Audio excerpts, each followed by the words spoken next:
posición de parado y después en posición caminando. ¿Ya? De tal manera que nosotros vamos a encontrar algunos casos característicos de este tipo de posición, ya sea en posición de pie o bien en marcha.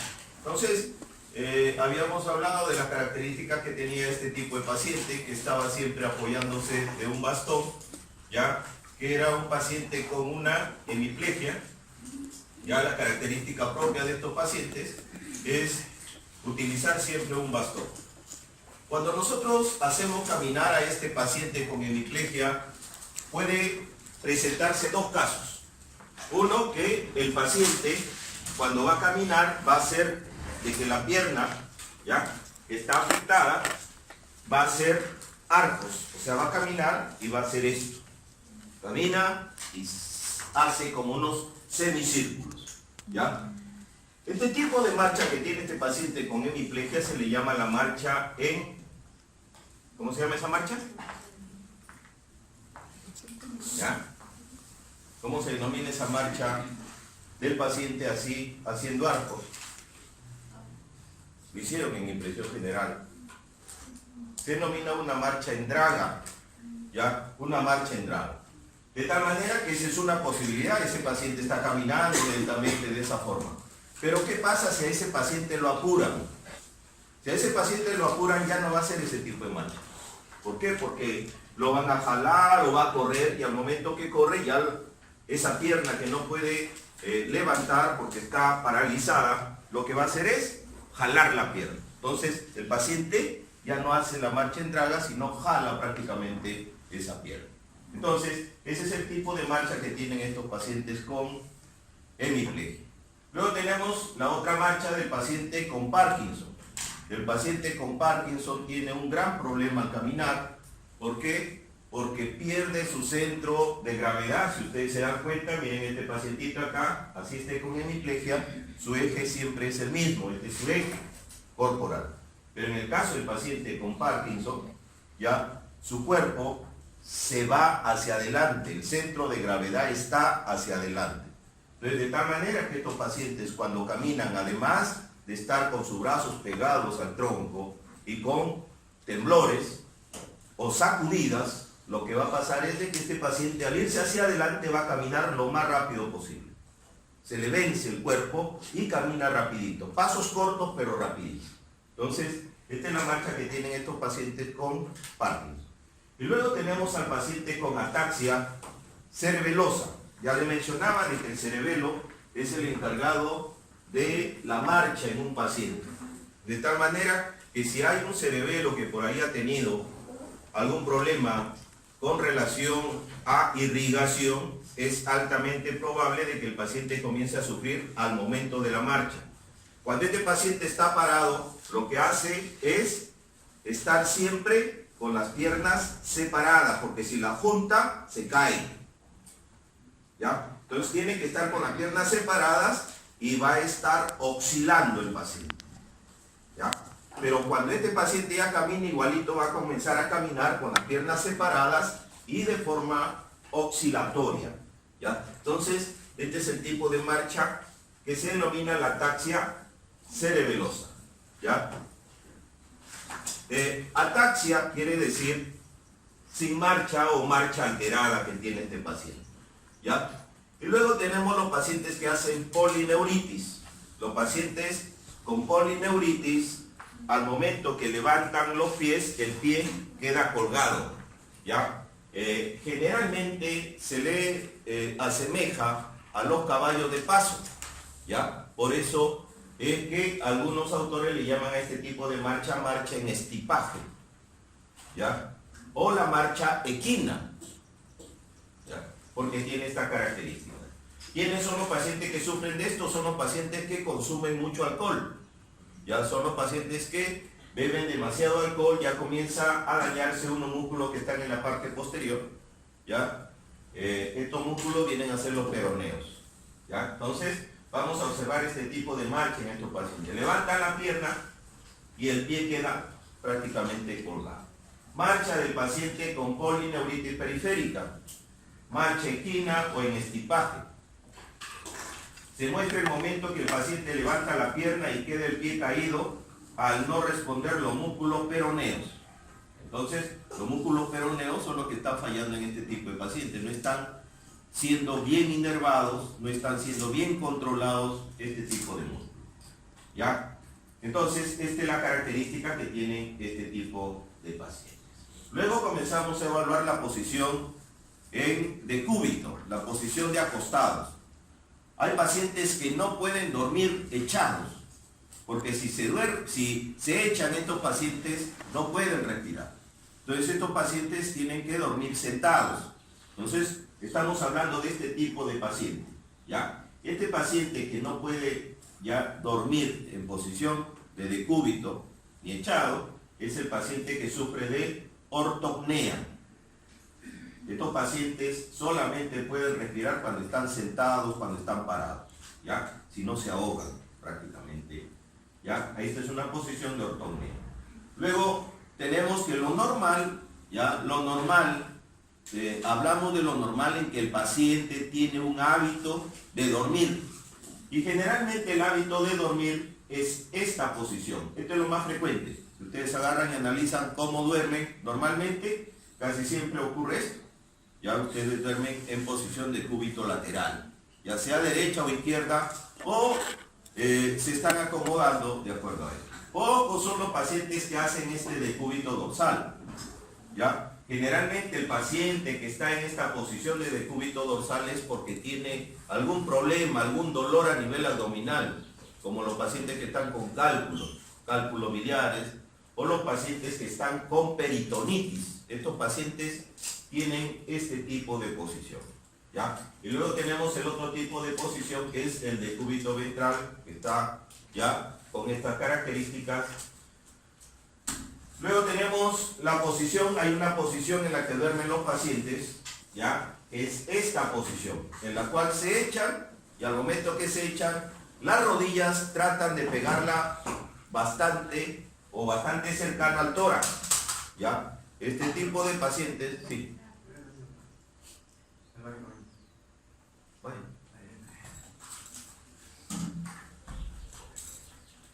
¿Ya? Este tipo de posición que adopta este tipo de paciente es para que las rodillas presionen un poco el tórax, ¿ya? De tal manera que estos pacientes sienten un dolor en esa zona que al apoyar las rodillas al tórax es como una posición que adopta el paciente para calmar ese tipo de dolor. Generalmente los pacientes que adoptan esta posición de plegaria mahometana se le llama o es porque presentan una pericarditis, generalmente de causa infecciosa. Entonces vemos esta característica. Y hay otra posición que adoptan ya los pacientes que es una posición de estiramiento, ¿ya? En la cual el paciente agarra y se estira lo más que pueda con su cuerpo, ¿ya? De tal manera que hace este tipo de arco con todo el cuerpo. Este tipo de pacientes adoptan esa característica porque han sido infectados con una toxina, que es la toxina tetánica, ¿ya? Y que les ha dado la enfermedad del tétanos. ¿Quién causa? ¿Ya? El Clostridium tetani. Muy bien. Entonces, tiene esa característica. Miren, este es el tipo de arco. ¿Ya? A este tipo de posición se le llama la posición de opistótonos. ¿Ya? Opistótonos. Entonces tenemos acá ya las tres posiciones que hemos mencionado. Ortopnea. Generalmente los pacientes que adoptan esta posición es porque están con cáncer pulmonar o porque tienen bronconeumonía severa o grave o porque prácticamente uno de los pulmones está cargado de pus. Ya tienen acceso pulmonar. Entonces, hablamos de estas posiciones que se presentan en estos tipos de pacientes. Y existen posiciones en las cuales el paciente está en estado de coma. El paciente que está en estado de coma, pues, no va a adoptar una posición. ¿Por qué? Porque su cuerpo no obedece. Entonces, pero sí hay que tener cuidado porque estos pacientes que están así, en estado de coma, ¿qué es lo que comienzan a hacer? Úlceras, ¿no es cierto? Úlceras llamadas las úlceras por decúbito o de decúbito, ¿ya? De tal manera que a estos pacientes hay que estarles cambiando de posición para que no hagan ese tipo de úlceras. Si están en esta posición, las úlceras van a aparecer a nivel de los talones, a nivel de la región sacra, a nivel de los codos, a nivel del omóplato, a nivel de la cabeza. Si adoptan la posición de cúbito lateral, igualito, van a comenzar a tener tipo de úlceras, ¿ya? Entonces, hay que estar cambiando estos tipos a estos pacientes para que no presenten este tipo de úlceras de decúbito. Muy bien, otro parámetro que hay que hacer en el examen físico general viene a ser el biotipo. El biotipo tiene que ver con el aspecto ya característico de forma corporal que tiene el paciente. Nosotros sabemos de que hay pacientes completamente delgados, hay pacientes gorditos y hay pacientes que están entre los dos, ni gordos ni flacos. Entonces, este tipo de evaluación se le denomina los biotipos, ¿ya? Y los biotipos han sido clasificados dependiendo de varios autores, ¿ya? Por ejemplo, cuando nosotros trabajamos con la clasificación de Giovanni y Vialet, ellos lo clasifican como normolíneo. El normolíneo viene a ser el que no es ni gordo ni flaco. El longilíneo es el delgado, ¿ya? El flaco. Y el brevilíneo viene a ser el gordito, ¿ya? Entonces, dependiendo de esta clasificación, también hay autores que le dan otro nombre. Por ejemplo, Kretschmer al flaco le llama leptosómico, ¿ya? Al gordo le llama pícnico y al intermedio le denomina atlético, así como su profesor, ¿ya? Entonces, tenemos esta característica. Sheldon, ¿ya? Clasifica como endomorfo al gordito, ectomorfo al flaquito y el mesomorfo el normolíneo o atlético, ¿ya? Entonces, esta es la clasificación. Ahora, ¿por qué es importante saber la clasificación de este tipo de pacientes? Porque de acuerdo a esto se ha llegado ya a presentar algunas patologías frecuentes. Por ejemplo, en el brevilíneo, que es el gordito, generalmente está la hipertensión. Ahí vamos a observar a pacientes con hipercolesterolemia, vamos a observar a pacientes diabéticos al inicio, ¿ya? Que son las características patológicas que tienen este tipo de pacientes. Mientras que los pacientes ya leptosómicos o delgados van a tener la característica de sufrir de problemas gástricos, intestinales, hepáticos, ¿ya? Que tienen este tipo de biotipo. Muy bien, miren, para que conozcan, ¿ya? ¿Acá hay algún leptosómico? Pablo. Varios, leptosómicos, ¿ya? Los deportistas, generalmente los que practican cierto tipo de deporte, ¿ya? Acá pues los pícnicos, ¿ya? Los pícnicos siempre están con grado de obesidad, ¿ya? El atlético, tenemos acá los deportistas, bien atléticos, para todos los gustos, ¿ya? Y luego evaluamos la facies, ¿ya? Entonces, ya saben, biotipo, y ahora vamos a evaluar facies. La facies dice que la cara es el reflejo, ¿ya?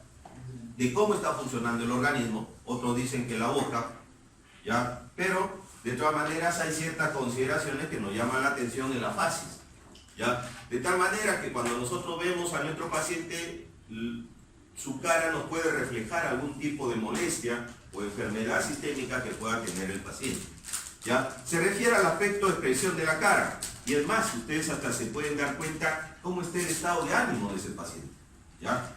¿Por qué? Porque muchos de nosotros tenemos la característica de ser fisonomistas, ¿ya? Nos gusta ver la impresión que tiene el paciente, ¿ya? O la persona.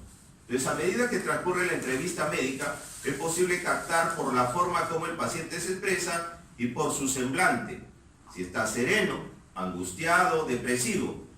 La facie de un paciente puede presentar rasgos característicos que orientan a una determinada enfermedad. Entonces, por ahí podemos sacar alguna característica. Ya al momento que hemos hecho signos y síntomas, hemos visto de que hay fases características. Por ejemplo, el hipertiroideo es característico, ¿no es cierto? Versus exortante. ¿Ya?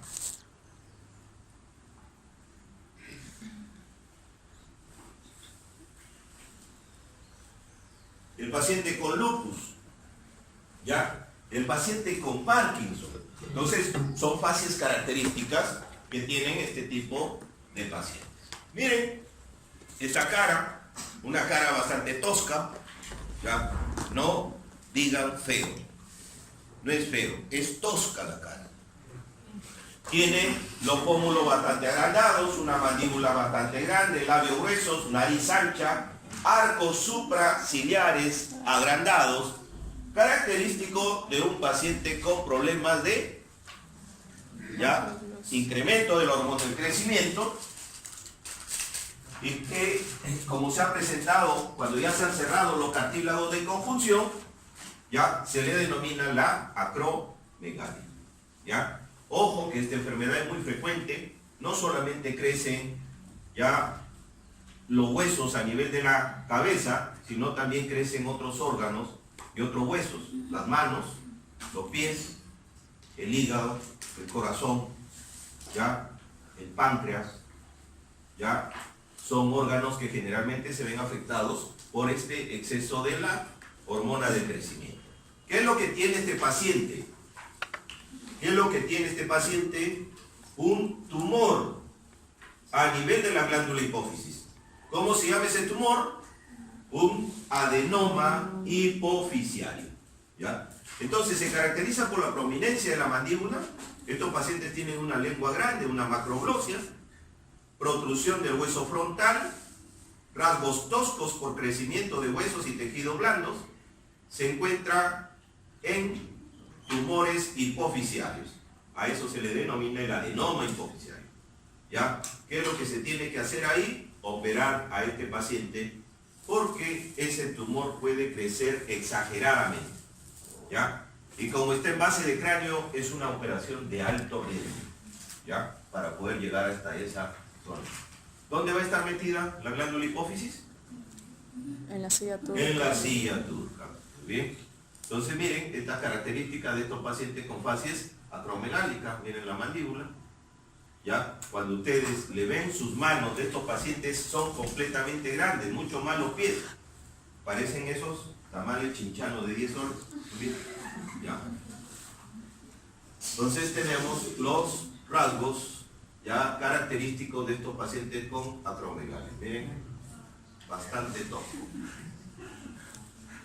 ¿Ya? Muy bien. Luego tenemos otra fase, miren, esta fase es una cara en forma de luna llena. ¿Ya? Estos pacientes, su cara es tan redonda que muchas veces crece tanto que no deja ver bien las orejas quedan por detrás de la cara. ¿Ya? Estos pacientes tienen un problema, su problema es de que están liberando mucho cortisol. ¿Ya? Entonces, ¿y quién tiene que ver con el cortisol? La glándula suprarrenal. Hay problemas con la glándula suprarrenal. ¿Ya? Puede ser por ese lado, y otro lado es que esté consumiendo mucho corticoide este paciente. ¿Ya? Entonces, se va a presentar la cara, se ve redonda, una cara de luna llena, la piel se aprecia muy brillante, muy eritematosa, y muchas veces podemos encontrar de que le sale bigote o tiene pelitos en la cara. A eso se le denomina hirsutismo. El hirsutismo viene a ser la presencia de pelitos en la mujer. ¿Ya?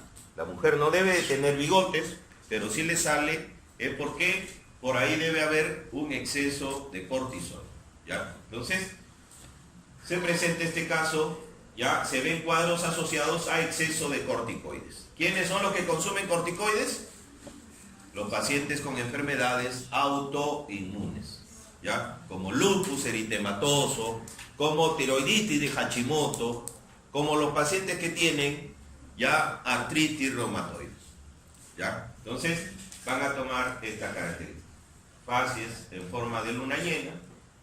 Acá tenemos otro caso de facies cuchinoide. Y luego tenemos acá esta característica. Un paciente con los ojos sobresaltados, sobresaltones, ya fuera de las órbitas, generalmente se sale más del 10% de la órbita. Entonces hablamos de estas facies hipertiroideas. Ustedes se acercan y le hacen con la mano así al paciente, lo que normalmente cuando nos hacen así nosotros cerramos, este paciente no, ¿ya? Te le hacen así y su ojo siempre va a estar abierto, ¿ya? Ojo que esto es leve, se puede dar el caso de que los ojos se salgan completamente de las órbitas, ¿ya? Eso es cuando ya se da una tirotoxicosis, o sea, cuando el exceso de la hormona tiroidea es completamente alta. Entonces ahí sí. Te dirán, doctor, pero ¿por qué se sale esto de las órbitas? ¿Qué cosa pasa si la glándula tiroides está acá?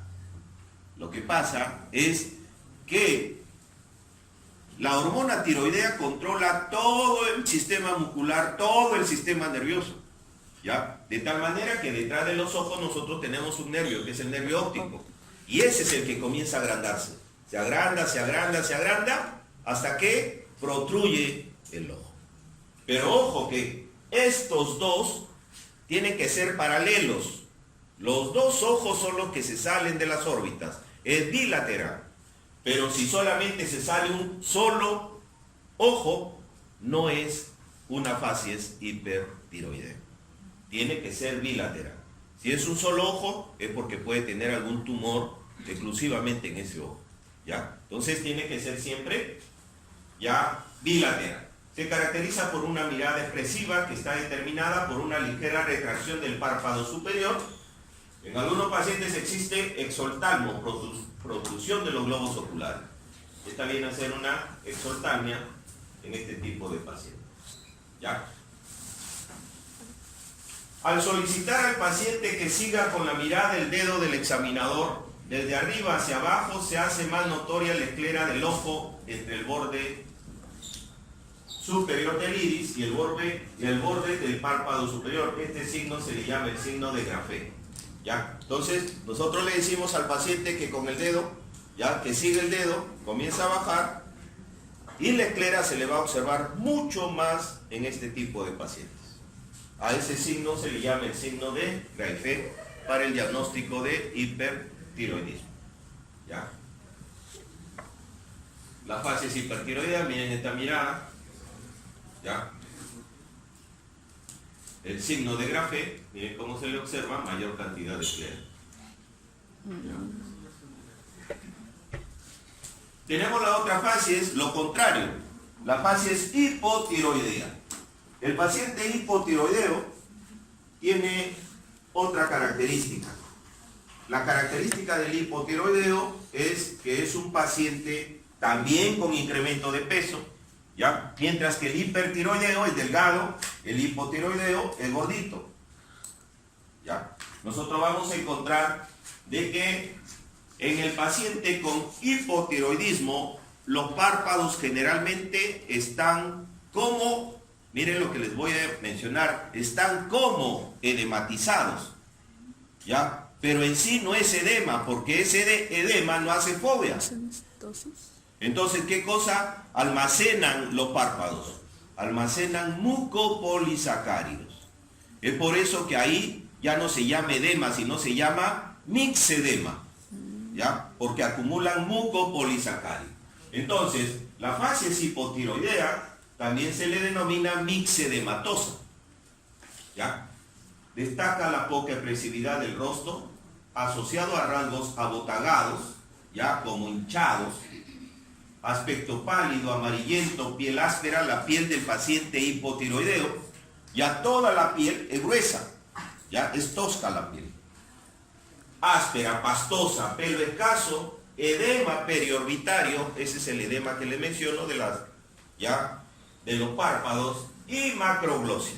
¿Por qué? Porque la lengua también almacena mucopolisacáridos, ¿ya? Entonces, la facies del paciente hipotiroideo tiene mucopolisacáridos, por eso se llama mixedematosa. ¿Ya? Acá tenemos estas fases, ¿ya? Generalmente estos pacientes comienzan a perder nuestras cejas tienen una cabeza que está hacia adentro y tienen una cola. Estos pacientes comienzan a perder la colita de las cejas, ¿ya? Porque hay un déficit de esta hormona, que es la hormona tiroidea. Entonces, pierden las cejas en los lados externos, o sea, a nivel de la colita. Miren la lengua, una lengua bastante ancha. ¿Por qué? ¿Por qué les decía? Está contenida ¿Qué acumula esta lengua? Mucopolisacáridos. ¿Ya? Mucopolisacáridos. Luego tenemos esta fase, miren, una fase llamada fase hipocrática. ¿Ya? Generalmente la fase hipocrática se caracteriza porque tiene un perfil enjuto, delgado, completamente delgado, que se observan los huesos. Es como que si la piel ha perdido todo el tejido conectivo que está por debajo de la piel. Está pegada la piel directamente al hueso. ¿Ya? Está adherido a las osamentas, se ven los huesos. ¿Ya? Un perfil enjuto, delgado, con ojos hundidos,